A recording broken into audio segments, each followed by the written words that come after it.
നമസ്കാരം. പ്രവാസി മലയാളിയിലേക്ക് സ്വാഗതം. കൊറോണ വ്യാപനത്തിന് പിന്നാലെ ഗൾഫ് രാഷ്ട്രങ്ങൾ ഉണരുമ്പോൾ പ്രവാസികൾ ഏറെ ആവേശത്തിലാണ്. പ്രത്യേകിച്ച് എല്ലാ നിബന്ധനകളും നീക്കി കുവൈറ്റ് ഉൾപ്പെടെയുള്ള രാഷ്ട്രങ്ങൾ എത്തുമ്പോൾ നീണ്ട 2 വർഷത്തെ കാത്തിരിപ്പിന് ശേഷം പ്രവാസികൾ നാടുകളിലേക്ക് പോകാൻ തയ്യാറെടുക്കുന്നു. ഇതിന് പിന്നാലെ കുവൈറ്റിൽ അവധി നാളുകളിലെ തിരക്ക് മുന്നിൽ കണ്ട് ആവേശമായ തയ്യാറെടുപ്പുകൾ നടത്തിയതായി വിമാനത്താവള അധികൃതർ അറിയിക്കുകയുണ്ടായി. ദേശീയ ദിനത്തോടനുബന്ധിച്ചുള്ള 9 ദിവസം നീളുന്ന അവധിക്കാലത്ത് 2.43 ലക്ഷം പേർ വിമാനത്താവളം വഴി യാത്ര ചെയ്യുമെന്നാണ് ഏവരും പ്രതീക്ഷിക്കുന്നത്. അതായത് ദേശീയ വിമോചന ദിനങ്ങൾ, ഇസ്ര, മിഹ്റാജ് ബന്ധപ്പെട്ട തുടർച്ചയായ 9 അവധി ദിനങ്ങളാണ് ഇക്കുറി പ്രവാസികളെ കാത്തിരിക്കുന്നത്. കോവിഡ് പശ്ചാത്തലത്തിൽ ഏർപ്പെടുത്തിയിരുന്ന യാത്രാ നിയന്ത്രണങ്ങൾ എടുത്തുമാറ്റിയതോടെ അവധിക്കാല യാത്രയ്ക്കായി ടിക്കറ്റ് എടുത്തവരുടെ എണ്ണം വർദ്ധിച്ചിട്ടുണ്ട്.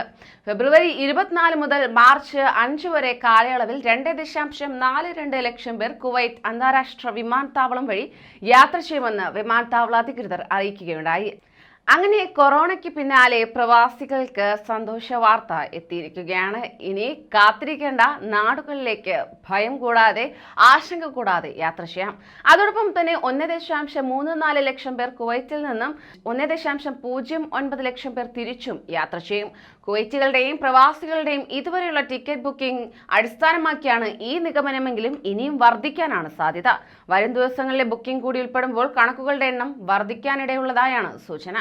അവധി നാളുകളിൽ 1241 അറൈവൽ സർവീസുകളും 1239 ഡിപ്പാർച്ചർ സർവീസുകളുമായി 2280 യാത്രാ വിമാനങ്ങളാണ് ഷെഡ്യൂൾ ചെയ്തിട്ടുള്ളത്. അവധിക്കാല തിരക്ക് മുൻകൂട്ടി കണ്ട് വിമാനത്താവളത്തിൽ തയ്യാറെടുപ്പ് പൂർത്തിയാക്കിയിരിക്കുകയാണ് അധികൃതർ. സുരക്ഷാ ഉദ്യോഗസ്ഥരുടെയും ചെക്കിംഗ് കൗണ്ടറുകളുടെയും എണ്ണം വർദ്ധിപ്പിക്കുകയും ചെയ്തിട്ടുണ്ട്. സിവിൽ വ്യോമയാന വകുപ്പ്, ആഭ്യന്തര മന്ത്രാലയം, കസ്റ്റംസ് എന്നിവ ചേർന്നാണ് ഇതിനായി പദ്ധതി തയ്യാറാക്കിയിട്ടുള്ളത്.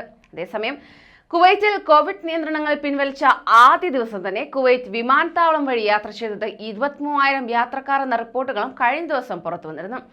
കോവിഡ് പ്രതിസന്ധിയെ തുടർന്ന് കഴിഞ്ഞ 2 വർഷമായി തുടരുന്ന യാത്രാ നിയന്ത്രണങ്ങൾക്ക് കഴിഞ്ഞ ദിവസമാണ് ഇളവ് വരുത്തിയത്. കോവിഡ് മാനദണ്ഡങ്ങളുടെ ഭാഗമായി നടപ്പിലാക്കിയിരുന്ന യാത്രക്കാർക്കുള്ള എല്ലാ പ്രവേശന നിയന്ത്രണങ്ങളും നീക്കിയതിനു ശേഷമുള്ള ആദ്യ ദിവസം എയർപോർട്ടിൽ 210 വിമാനങ്ങളിലായി ഏകദേശം 23,000 പേർ യാത്ര ചെയ്തതായി DGCA റിപ്പോർട്ട്. ഇവരിൽ രാജ്യത്ത് നിന്ന് പുറത്തുപോയവർ 13,000 യാത്രക്കാരും രാജ്യത്ത് വന്നിറങ്ങിയവർ 10,000 യാത്രക്കാരുമാണെന്നാണ് കണക്കുകൾ വ്യക്തമാക്കുന്നത്. കൂടുതൽ പ്രവാസി വാർത്തകൾക്കായി ഈ ചാനൽ സബ്സ്ക്രൈബ് ചെയ്യൂ.